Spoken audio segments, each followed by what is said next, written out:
আসসালামু আলাইকুম আমার প্রিয় ভাই ও বোনেরা, আশা করি আপনারা সবাই ভালো আছেন। আপনাদের দোয়ায় আমি অনেক অনেক ভালো আছি, আলহামদুলিল্লাহ। তো এই তো চলে আসলাম আমার ছোট্ট সবজি বাগানটায়। তো দেখুন, আমার সবজি বাগানের হাল অবস্থা তেমন একটা ভালো না। তো আমি এই সাইডের সিম গাছগুলা কেটে ফেলবো, যেহেতু সিম গাছগুলা একেবারে নষ্ট হয়ে গেছে। আর এই তো আমার এই বেগুন গাছটা দেখেন কতটা বড় হয়ে গেছে। তো এই বেগুন গাছে কিন্তু অনেকগুলা ছোট ছোট বেগুন ধরে আছে। তো আমি এই সাইডে উঁচু করে মাচা বেঁধে মাচার মধ্যে বরবটি গাছ আর চিচিঙ্গা গাছ লাগিয়ে দিব। তো ওইটা গরমের সবজি। তো এর জন্য আমি এই জায়গায় উঁচু করে মাচা বেঁধে ওই সবজিগুলা লাগিয়ে দিব। আর এই তো এই উম, মাচাটা মাটি থেকে একটু উঁচু করে বেঁধে দিয়েছি। তারপর বেগুন গাছগুলা আর ফুলকপি গাছগুলা রেখে দিয়েছি। তো ভেবেছিলাম ফুলকপি গাছগুলা কেটে ফেলবো, তো দেখলাম না, ফুলকপি গাছে ছোট ছোট কবি চলে আসছে। এর জন্য আর ফুলকপি গাছগুলা কাটি নাই, রেখে দিয়েছি। আর এইদিকে দেখুন, এই বেগুন গাছটাতে কিন্তু বেশ কিছু বেগুন ধরে আছে।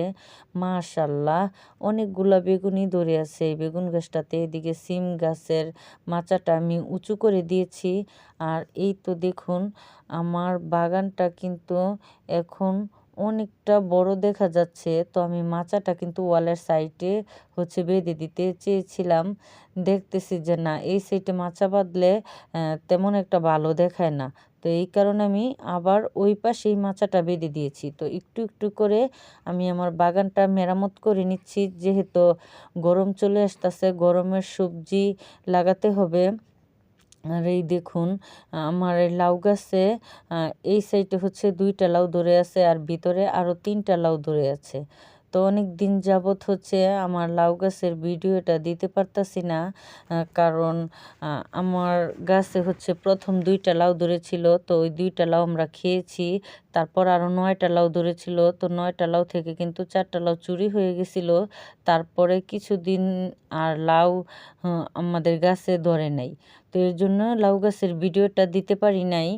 তো এই তো এখন কিন্তু আমার গাছে নতুন করে আবার 5টা লাউ ধরেছে। তো দেখুন, লাউটা কত সুন্দর লাগতেছে, একেবারে চকচক করতেছে লাউটা। মাশাল্লাহ, লাউটা কিন্তু অনেক সুন্দর লাগতেছে। তো মূলত এই লাউটা রেশমি লাউ। আমার এই গাছে কিন্তু আমার এই জায়গায় 3 প্রকারের গাছ আছে, মানে 3 রকমের লাউ ধরে। উম, তো এইদিকে দেখুন, আমার ছোট লাউ গাছের মাচাটাতে 2টা লাউ ধরছে। প্রথম একটা লাউ ধরেছিল, এখন আরেকটা লাউ ধরে আছে। আর এদিকে একটা বোম্বাই মরিচের গাছ লাগাইছি, আর ওই জায়গায় বেগুন গাছ আর মরিচ গাছ লাগিয়েছি। এই সাইডে 4টা কালো মরিচের চারা লাগিয়েছি, কারণ এই মরিচগুলো নাকি 12 মাসই মরিচ ধরে থাকে। তো আজ এ পর্যন্তই, ভালো থাকবেন, সুস্থ থাকবেন, আল্লাহ হাফেজ।